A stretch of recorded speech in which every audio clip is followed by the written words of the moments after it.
everybody, it's Elizabeth from Silvernest Homeschooling, Mama 4, and we've been homeschooling for 11 years. And one of the main components that we have used to set our homeschooling apart maybe from some other homeschool groups is that we love to use games to help teach concepts.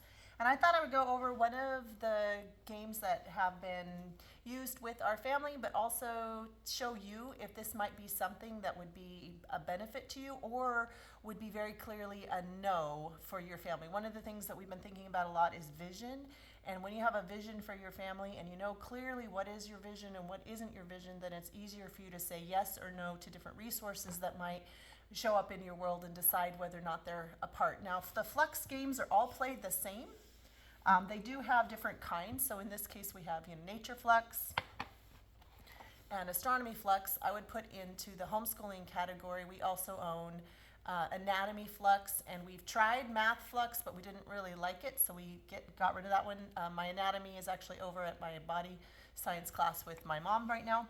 But they also have fun games like Holiday Fluxx or Martian Fluxx or Pirate Fluxx or Star Trek Fluxx. So you can get Fluxx in a wide variety of forms, and the question really is, if you like the basic game, they're all pretty much played the same. So if you just think all games are fun and you find a theme that you like and this looks like fun to you, then you can kind of know that you can be rest assured that that's going to add value to your homeschooling. If you're more like me, where I like to play games that are specifically linked to some kind of unit study or linked to some kind of learning activity, then you might want to aim more for like the more academic type style. So here's your basic rules. You have, it says that, Fluxx basic rules. You lay that in the board, everyone gets a hand of cards, and you go around, and in this case, you draw one, play one. But as you go on, you actually have these new rules that you can add. And in this case, the new rule is hand limit 1. So everyone would have to discard down to 1 card. You can choose to play these new rules or not on your turn. This one says draw 3 instead of drawing 1. And this one says keeper limit 2, which I'll explain what a keeper is in a second. But so as you see, as the game goes, the rules for the game are constantly changing. This is great for logic. This is great for setting up a win for yourself or maybe stopping someone else from winning. What are keepers? Keepers are the different things you're trying to get in order to finish the game. Now, when you start the game, there's no way to win until someone starts playing these goal cards, and I have some examples here. Herpetology, you need lizards or snakes, and tadpoles or frogs. Deciduous trees in winter, you're going to need leaves not in play. That means they can't be anywhere on anybody's anybody's keepers cannot include leaves.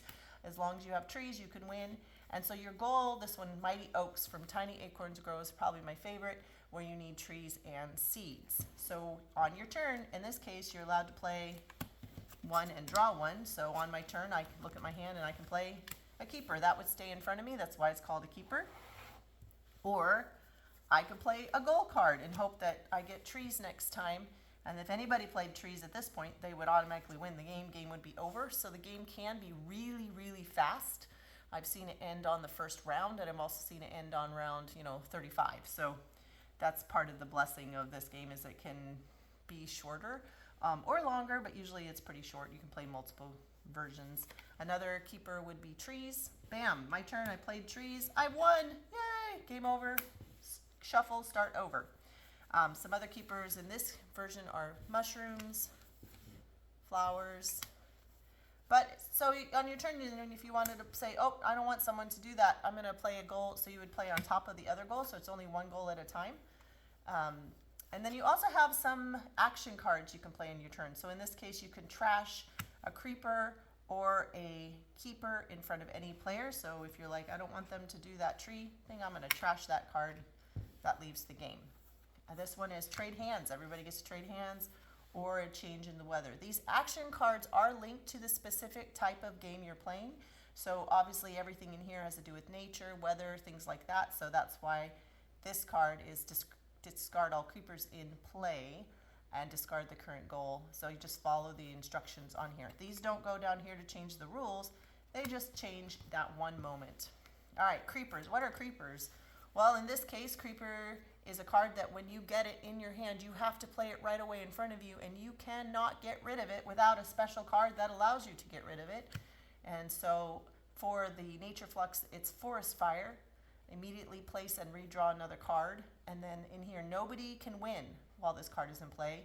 And if you have this card at the start of your turn, discard a keeper you have in play. So as long as you have this, it's actually eating all of your keeper cards from in front of your hand.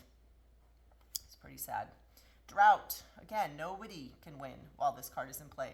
And discard this if either a flood or water is anywhere in play. So if somebody else has flood or water, or you get flood or water, you can get rid of this creeper without having to have a special action card to do so.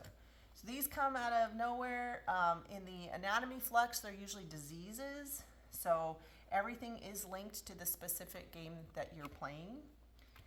And in Martian, Fluxx is kind of the universal sci-fi game, and they have some really funny creepers, good sense of humor.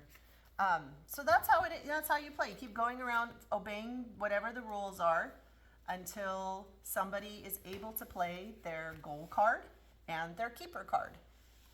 Positives. This game is fast. It can be played with multiple age range.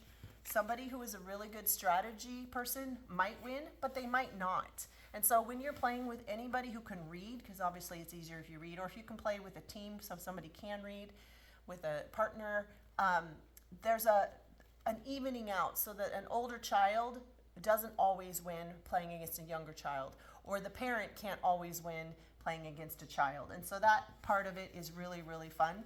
I also like the fact that it's pretty fast. If I need a little startup so that we can get going, this is the explanation of how to play.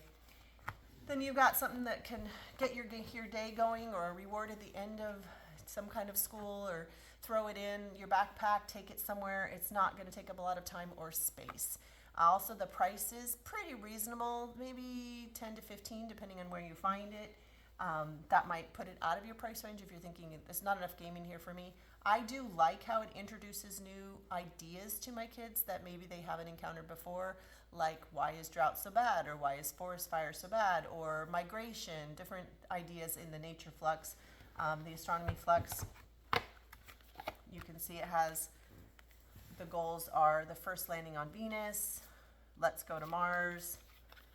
These are, again, the basic rules, and you see they changed the colors to kind of match that space theme. And some of the new rules might be central axis. If the Earth, Sun, or galaxy is in play, the biggest one is now the central axis.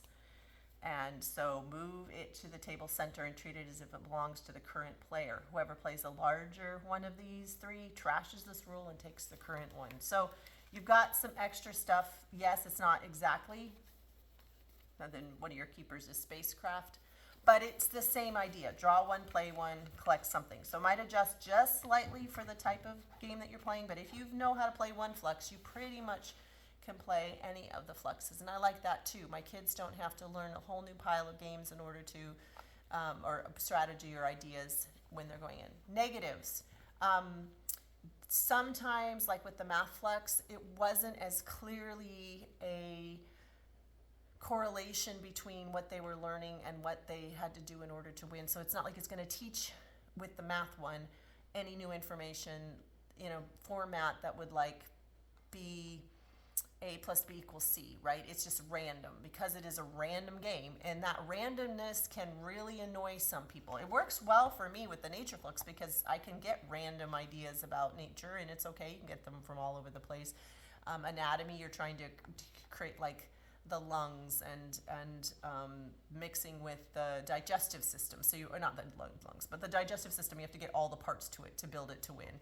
And so I feel like those things, the randomization isn't bad, and it's like a reintroduction of concepts, but I'm not sure that I would use it for new concepts, if that makes any sense. However, it has led some really good conversations on new concepts with the more random. But with like math, when you need it to be more linear, this feels a little more scattered. And if somebody doesn't like that scattered, if they don't like the fact that they could have worked really, really hard to get their keepers and their goals, and then suddenly someone changes their goal or changes the rule, and now they have to discard all their cards, that can be really annoying for some kids, and to the point where they're just so frustrated they're not having fun.